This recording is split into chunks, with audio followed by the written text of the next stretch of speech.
Hello बच्चों, कैसे हो आप सभी। स्वागत है आपके प्यारे चैनल द फिजिक्स क्लासेस में। बेटा मैं कुलदीप। आज हम जो टॉपिक पढ़ने जा रहे हैं वो है सेल के बारे में स्टडी करना।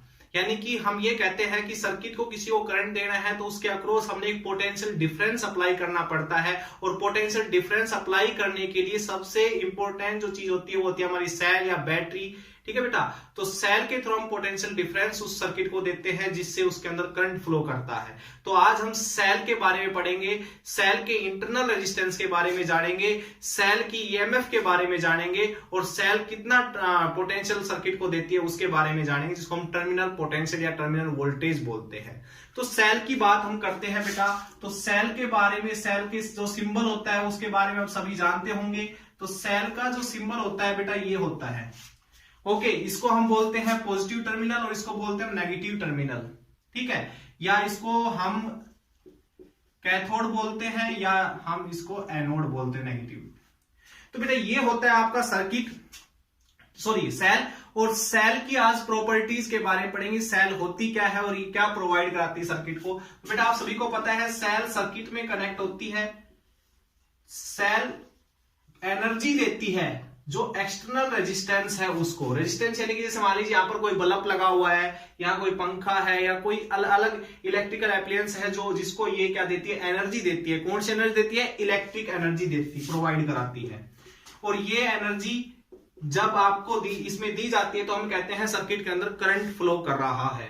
ओके बेटा, तो ये सेल का यहाँ पर वर्क होता है। तो पहला जो काम है सेल का, देखिएगा बहुत इंपॉर्टेंट टॉपिक है बेटा, इस नेक्स्ट जितने भी लेक्चर होंगे सब इसके ऊपर डिपेंड करेंगे इस यूनिट के, तो ध्यान से समझिएगा। तो ये है सेल, पहला पॉइंट है इसका, सेल प्रोवाइड इलेक्ट्रिक एनर्जी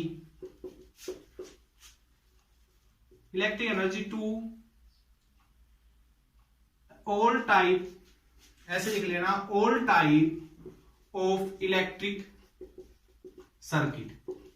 जो इलेक्ट्रिक सर्किट होते हैं उनको क्या प्रोवाइड कराती है बेटा? इलेक्ट्रिक एनर्जी प्रोवाइड कराती है। क्या होता है इसके अंदर? ये इलेक्ट्रॉन जो है बेटा वो सेल के अंदर जो एनर्जी स्टोर होती है, इलेक्ट्रिक एनर्जी स्टोर होती है, यहां से इलेक्ट्रॉन उस एनर्जी को सप्लाई करता है। वो एनर्जी किसको देता है? वो इस एक्सटर्नल रेजिस्टेंस को देता है। ठीक है, तो ये एनर्जी का सप्लाई करना इलेक्ट्रॉन के थ्रू, ठीक है, यही काम होता है सेल का। और ये इलेक्ट्रॉन एनर्जी क्यों लेके जाता है? पोटेंशियल डिफरेंस की वजह से। जैसे हम मानते हैं ना, इलेक्ट्रॉन, पानी जो है ऊंचाई से नीचाई की तरफ फ्लो करता है, और पानी जब ऊंचाई पे था तो उसके पास क्या थी? पोटेंशियल एनर्जी थी। जब वो नीचाई पे जाता है तो उसकी पोटेंशियल एनर्जी कम होती है और वो किस में कन्वर्ट हो जाती है? काइनेटिक एनर्जी में कन्वर्ट हो जाती है। तो इसी तरीके से इलेक्ट्रॉन अपनी एनर्जी को यहां से एनर्जी लेके सप्लाई करता है। वो एनर्जी आपकी हीट में प्रोड्यूस होती है, किस में प्रोड्यूस होती है? तो एनर्जी का सप्लाई करता है। देखो, अगर वो एनर्जी इलेक्ट्रॉन लेके जाता है और वो किसी बल्ब के पास जाती है तो वो हीट एनर्जी या लाइट एनर्जी के रूप में कन्वर्ट हो जाएगी बेटा। तो यही है आपके पास सेल का मुख्य पार्ट। ठीक है बेटा, दूसरी चीज, cell do not produce electric charge. यानी कि सेल जो है वो चार्ज प्रोड्यूस नहीं करती है। या आप ये सोचते होंगे कि यहां से इलेक्ट्रॉन ये बनाती है और ये इलेक्ट्रॉन सारे सप्लाई होते हैं। तो इलेक्ट्रॉन बेटा इसमें पहले से ही होते हैं, फिक्स होते हैं, सिर्फ इसके अंदर एनर्जी होती है। ये इलेक्ट्रॉन उस एनर्जी को सप्लाई करने का काम करते हैं। ठीक है, इसके अंदर चार्ज प्रोड्यूस नहीं होते, इसके अंदर एनर्जी प्रोड्यूस होती है। ये चार्ज तो ये समझ लीजिए कि यहां से एनर्जी को लेंगे और वहां पर सप्लाई करेंगे। तो ये तो ऑलरेडी पहले से इसके पास इलेक्ट्रॉन होते हैं। ठीक है, तो ये प्रोड्यूस नहीं करती है। तीसरा जो इसका मेन पॉइंट है बेटा, ध्यान से समझिएगा, सेल जो है, cell maintain a potential difference. ठीक है, potential difference which is produce a force on charge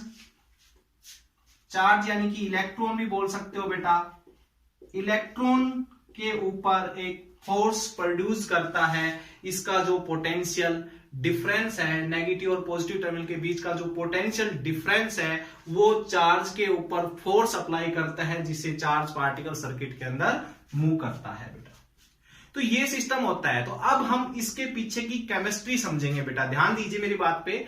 cell होती क्या और सेल के अंदर क्या होता है, ये आप केमिस्ट्री में पढ़ चुके हो, इलेक्ट्रोकेमिस्ट्री के अंदर आप पढ़ चुके हो। हम थोड़ा थोड़ा सा उसके ऊपर से जो भी चीज है उसके बारे में स्टडी कर लेते हैं। देखिएगा एक बार आप, ये चीज समझने के बाद ही आगे की जो भी इसकी बातें हैं वो आपको समझ में आएगी।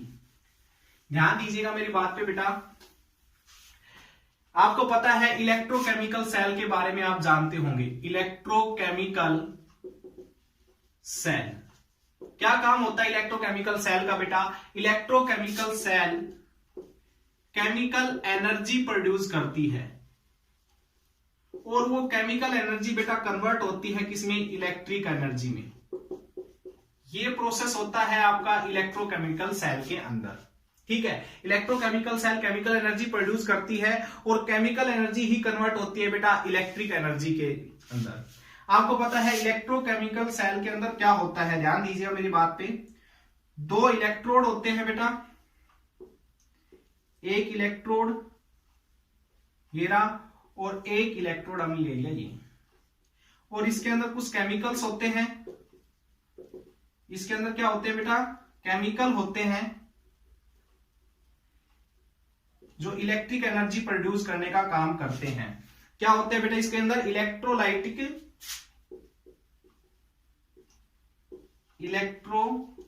जिसको हम नाम देते हैं इलेक्ट्रोलाइट, एक मिनट रुकना, इलेक्ट्रोकंडक्टिंग सॉल्यूशन, इलेक्ट्रोलाइटिक कंडक्टिंग सॉल्यूशन बेटा इसके अंदर होते हैं, ठीक है। इलेक्ट्रोलाइटिक कंडक्टिंग सॉल्यूशन इसके अंदर होते हैं बेटा, जो आपके पास इलेक्ट्रिक एनर्जी प्रोड्यूस करते हैं, केमिकल एनर्जी प्रोड्यूस करते हैं, जो इलेक्ट्रिक एनर्जी में कन्वर्ट होती है, और इनको बोलते हैं बेटा हम इलेक्ट्रोड्स। ये तो आप सभी को पता है, इलेक्ट्रोड्स बेटा इनको हम बोलते हैं। ध्यान दीजिएगा। अब क्या करते हैं, हम इसको कनेक्ट कर देते हैं बेटा एक एक्सटर्नल रेजिस्टेंस के साथ, ठीक है। ये एक्सटर्नल रेजिस्टेंस हमने R मान लिया, ठीक है। तो क्या होता है कि एक टर्मिनल के ऊपर नेगेटिव चार्ज क्रिएट होता है इसके अंदर। इसके पीछे की हिस्ट्री समझना बेटा क्या है। इसके ऊपर पॉजिटिव चार्ज क्रिएट होता है और हाई पोटेंशियल और लो पोटेंशियल डिफरेंस यहां पर प्रोड्यूस हो जाता है, यानी कि इधर के पोटेंशियल को हम V नेगेटिव और इधर के पोटेंशियल को हम V पॉजिटिव बोल देते हैं। तो यहां पर एक पोटेंशियल डिफरेंस प्रोड्यूस होता है, जिससे इलेक्ट्रॉन यहां से निकलकर यहां पर जाते हैं। तो इलेक्ट्रॉन करते क्या है, ध्यान से समझिएगा। इलेक्ट्रॉन क्या करते हैं कि बेटा जो यहां पर इलेक्ट्रिक एनर्जी प्रोड्यूस हुई है, यहां पर जो रिएक्शन होती रहती है, कौन सी रिएक्शन होती है यहां पर? मैं लिख देता हूं exothermic redox reaction. Exothermic redox reaction बेटा होती है। एक्सोथर्मिक का मीनिंग होता है एनर्जी रिलीज करना, ठीक है ना, एनर्जी रिलीज, ओके। और रिडॉक्स रिएक्शन का मीनिंग होता है बेटा oxidation as well as reduction, दोनों ही काम यहां पर होते हैं। यानी कि जो यहां पर केमिकल होते हैं, वो केमिकल बेटा, उन केमिकल का ऑक्सीडेशन भी होता है और साथ साथ रिडक्शन भी होता है, जिससे वहां पर एनर्जी प्रोड्यूस होती है। और वो केमिकल एनर्जी बेटा प्रोड्यूस होती है जो आपके पास यहां पर स्टोर होती है। इस एनर्जी को, ये एनर्जी को यहां किसके पास जाती है? इलेक्ट्रॉन्स के पास जाती है, जो पहले से इलेक्ट्रोड के ऊपर है, और वो एनर्जी को लेते हैं और एनर्जी का सप्लाई करते हैं इधर से। जो एनर्जी कहां पर कंज्यूम कर ली जाती है? इस एक्सटर्नल रेजिस्टेंस के द्वारा कंज्यूम कर ली जाती है। अगर उनके पास थोड़ी बहुत एनर्जी बचती है तो वो किसके पास आ जाते हैं? फिर पॉजिटिव प्लेट के पास आ जाते हैं वो इलेक्ट्रॉन, ठीक है बेटा। तो इससे इस सर्किट के अंदर क्या फ्लो होता है, जिसको हम बोलते हैं करंट।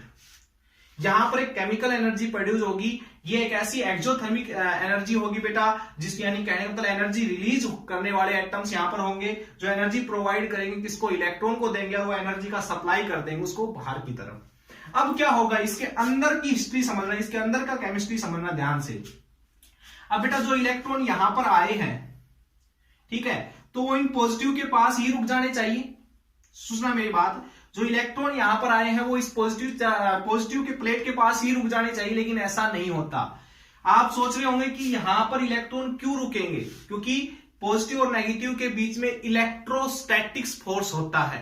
जो हम फर्स्ट यूनिट में पढ़ चुके हैं। इलेक्ट्रोस्टैटिक्स फोर्स होता है, इस फोर्स की वजह से पॉजिटिव नेगेटिव बीच में अट्रैक्शन होगी तो ये नेगेटिव यहीं पर आके रुक जाने चाहिए, बट ऐसा नहीं होता बेटा। यहां पर जो एनर्जी प्रोड्यूस होती है वो एनर्जी के सामने जो इलेक्ट्रोस्टैटिक्स फोर्स है वो कमजोर पड़ जाता है और ये इलेक्ट्रॉन की सप्लाई होती है दोबारा से इस नेगेटिव प्लेट की तरफ। इलेक्ट्रॉन मूव करते हैं नेगेटिव प्लेट की तरफ। अब आप सोच रहे होंगे कि इलेक्ट्रॉन नेगेटिव प्लेट पे कैसे जा सकते हैं, तो मैंने कहा कि यहां पर जो इलेक्ट्रोकेमिकल एनर्जी प्रोड्यूस होती है इस सेल के अंदर वो इस इलेक्ट्रोस्टैटिक्स फोर्स को कमजोर कर देती है और ये एनर्जी लेके फिर से अपने स्पेस पर पहुंचते हैं और फिर से एनर्जी का सप्लाई करते हैं, फिर यहां पहुंचते हैं, फिर से एनर्जी की सप्लाई यहां पर ऐसे करते रहते हैं इलेक्ट्रो कंटिन्यू।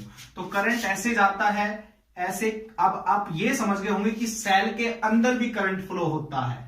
सेल सिर्फ पॉजिटिव नेगेटिव टर्मिनल से पॉजिटिव की तरफ ही करंट फ्लो नहीं होता, पॉजिटिव नेगेटिव से पॉजिटिव और सेल के अंदर पॉजिटिव से नेगेटिव की तरफ ये आपका इलेक्ट्रॉन जो करंट की डायरेक्शन मैंने बेटा गलत बना दी, यहां पर ध्यान दीजिएगा, करंट की डायरेक्शन इधर आएगी तो इलेक्ट्रॉन यहां से मूव करेंगे, पॉजिटिव के पास जाएंगे, यहां से फिर से एनर्जी लेंगे, नेगेटिव के पास जाके फिर से ऐसे। तो इस तरीके से सप्लाई होगी तो हम कह सकते हैं कि सेल के अंदर भी करंट फ्लो करता है।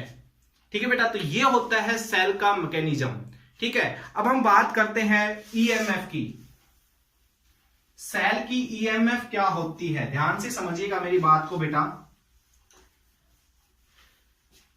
ईएमएफ होती है इलेक्ट्रोमोटिव फोर्स।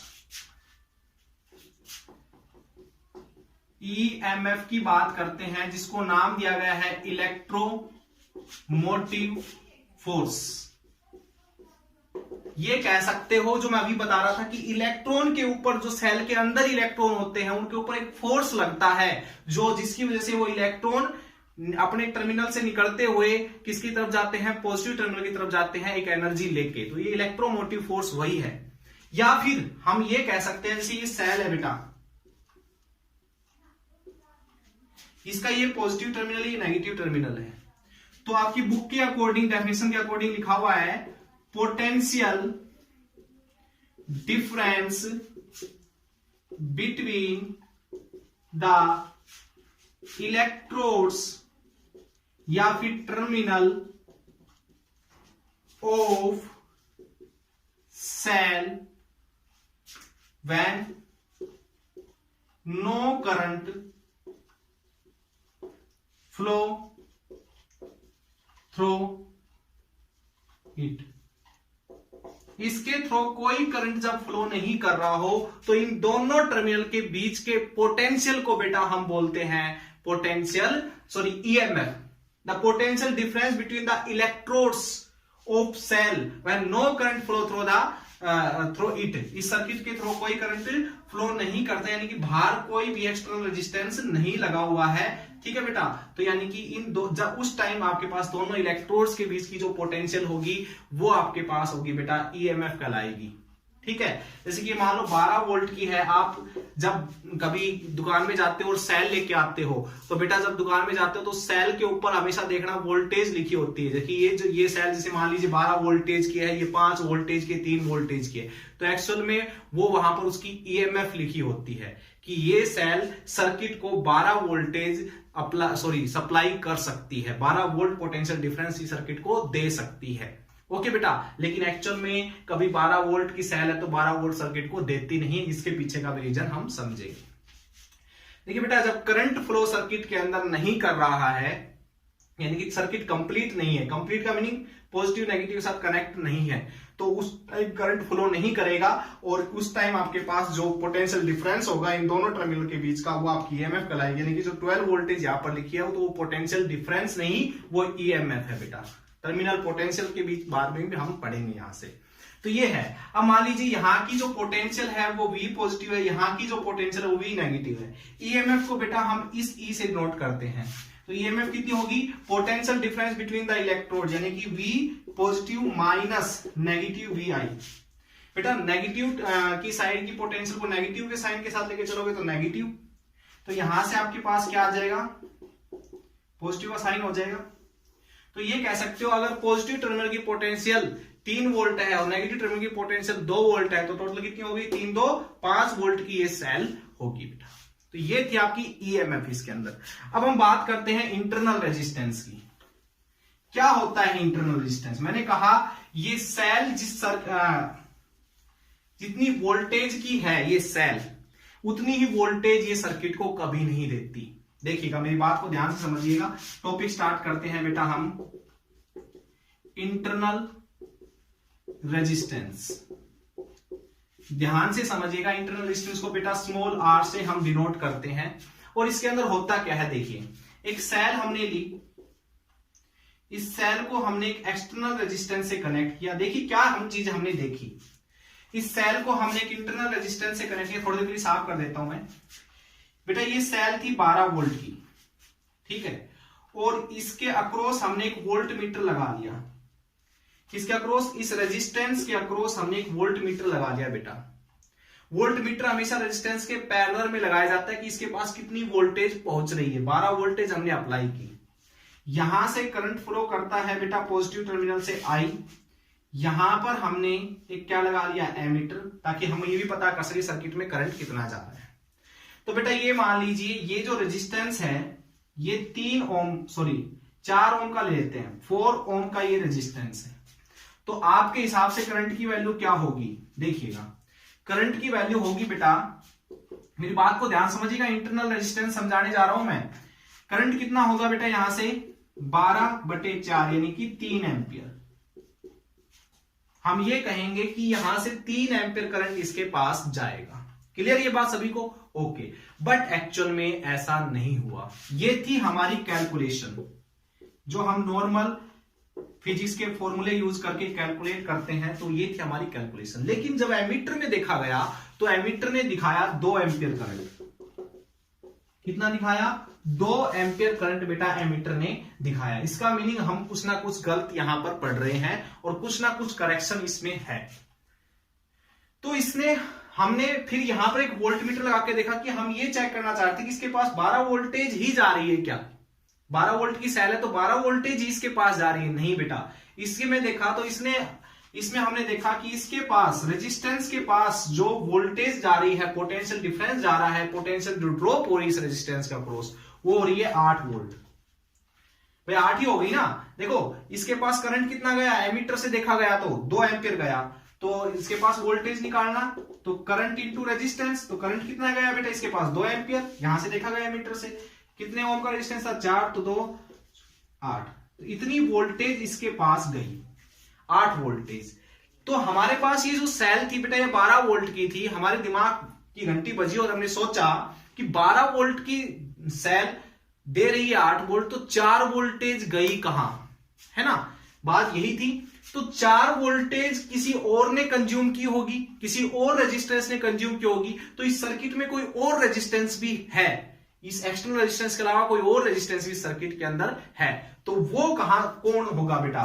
तो वो था इस सेल का खुद का रेजिस्टेंस, जिसको बोलते हैं हम इंटरनल रेजिस्टेंस। क्या बोलते हैं बेटा? इंटरनल रेजिस्टेंस, जिसको हम स्मॉल आर से डिनोट करते हैं। तो इंटरनल रेजिस्टेंस की कहानी समझ में आई जब हमने अपनी कैलकुलेशन की और फिर हमने प्रैक्टिकल करके देखा इसको। ऑब्जर्वेशन से हमें कुछ और वोल्टेज इसके पास जाती हुई नजर आती और हमारी कैलकुलेशन से कुछ और।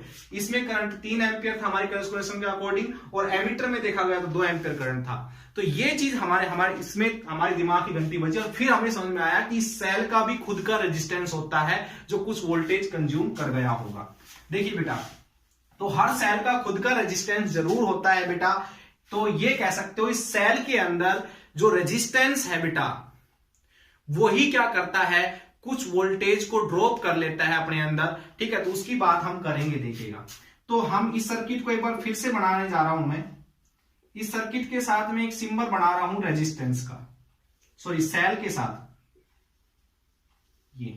तो इस सेल के साथ जो रेजिस्टेंस बनाया है ये समझ लीजिए सेल के अंदर का रेजिस्टेंस। थोड़ा बाहर दिखा दिया भाई सर्किट में, ये मान के चलिए, ठीक है। सर्किट में बाहर की तरफ मैंने दिखा दिया कि भाई सेल का जो रेजिस्टेंस है वो स्मॉल आर है, दिखा दिया बाहर सेल के साथ दिखा दिया।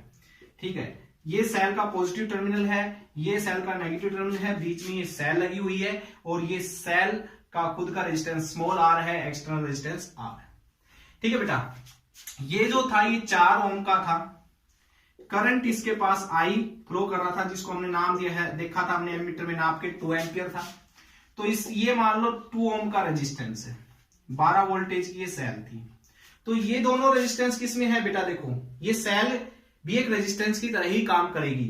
तो ये और ये दोनों किसमें होगी, सीरीज में। ठीक है, तो टोटल सर्किट में कितना रेजिस्टेंस है, 6 ओम। टोटल इक्विवेलेंट रेजिस्टेंस आ गया 6 ओम। अच्छा, इसके पास कितना करंट जा रहा है बेटा, 2। तो इसके पास कितनी वोल्टेज ड्रॉप हुई, 4 गुना 2 यानी कि 8 वोल्ट। इसके पास रेजिस्टेंस कितना है, 2 ओम। तो 2 दूनी 4। तो इसके पास कितना करंट ड्रॉप हुआ बेटा, सॉरी वोल्टेज, कितनी वोल्टेज ड्रॉप हुई इंटरनल रेजिस्टेंस के पास, 2 गुना 2 यानी कि 4 वोल्ट। तो बेटा 8 और 4 टोटल मिल कितनी होगी, 12। तो ये आपके पास था इंटरनल रेजिस्टेंस। तो हर सेल का खुद का इंटरनल रेजिस्टेंस होता है। अगर मैं पिछले वाले कॉन्सेप्ट से, इलेक्ट्रोकेमिकल सेल से आपको समझाने की कोशिश करूं, तो मैंने कहा था नेगेटिव टर्मिनल सेल के अंदर हमने बनाया था, जैसे ये 2 इलेक्ट्रोड थे बेटा, इसके अंदर ये 2 इलेक्ट्रोड थे। तो यहां से पॉजिटिव वाले इलेक्ट्रोड से निकल के इलेक्ट्रॉन नेगेटिव की तरफ फ्लो कर रहे थे। तो ये जब इलेक्ट्रॉन यहां से इस सेल के पास, इस नेगेटिव टर्मिनल के पास वापस जाते हैं बेटा, तो करंट सर्किट कंप्लीट हो जाता है। ऐसे करंट फ्लो करता रहता है, ऐसे कंटिन्यू चलता रहता है बेटा। तो यहां से जब इलेक्ट्रॉन इसके पास जाते हैं, तो इस इलेक्ट्रॉन की कुछ ना कुछ एनर्जी तो खर्च होगी ना, ये संघर्ष करके बेचारा पॉजिटिव से नेगेटिव तरफ जाता है। तो ये इलेक्ट्रॉन खुद भी एनर्जी खर्च करनी पड़ती है पॉजिटिव से नेगेटिव की तरफ जाने के लिए सेल के अंदर। तो यानी कि सेल के अंदर भी इस इलेक्ट्रॉन की एनर्जी खर्च हो रही है। इसका मीनिंग सेल के अंदर भी इंटरनल रेजिस्टेंस होता है। प्रैक्टिकली अगर इस चीज को देखें तो क्लियर बेटा ये चीज। तो इंटरनल रेजिस्टेंस क्या हो गया बेटा, is the obstruction offered by cell, या सेल के अंदर जो एनर्जी है बेटा, सॉरी इलेक्ट्रॉन मूव करते हैं उनके ऊपर जो एक्सटर्नल सॉरी ऑब्स्ट्रक्शन हो रहा है, उसके अंदर जो करंट फ्लो कर रहा है उसके ऊपर जो आपके पास बेटा ऑब्स्ट्रक्शन हो रहा है, वही आपका इंटरनल रेजिस्टेंस है सेल का। क्लियर ये चीज। अब बेटा बात करते हैं लास्ट एंड टॉपिक है हमारा टर्मिनल पोटेंशियल या टर्मिनल वोल्टेज। ध्यान से समझिएगा, लास्ट टॉपिक है इस लेक्चर का टर्मिनल पोटेंशियल या वोल्टेज। क्या होती है बेटा ये, अभी आपने समझा कि सेल है, इस सेल को एक्सटर्नल रेजिस्टेंस के साथ कनेक्ट किया जाता है। 12 वोल्ट की ये सेल है, ठीक है, इसकी ईएमएफ है बेटा ये 12 वोल्ट। ठीक है, इस सेल का खुद का भी रेजिस्टेंस होता है, जिसको मैं यहां बाहर एक सिंबल दिखा देता हूं कि भाई इसका रेजिस्टेंस स्मॉल आर है। तो बेटा इस सर्किट, तो यहां से हम ये कह रहे थे कि इसके पास 8 वोल्टेज आ रही थी। अभी मैंने एग्जांपल दिया था, इसके पास 8 वोल्ट जा रही थी।